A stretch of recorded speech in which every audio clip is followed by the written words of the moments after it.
Joaquim Vidal és ja oficialment el nou president del Punt Avui. Aquest matí l'empresari gironí ha signat els documents per fer-se amb un 64% de les accions del rotatiu, que controlava fins a dia d'avui el també empresari Joan Bosch.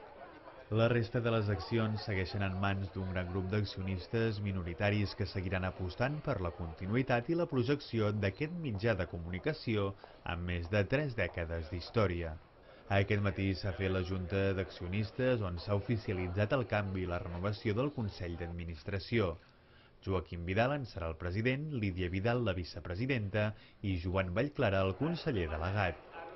La voluntat és seguir amb la línia editorial marcada durant tot aquest temps amb una clara vessant gironina i de proximitat, però també ambiciosa en l'àmbit nacional, i canviar la tendència econòmica després de 4 anys en comptes negatius.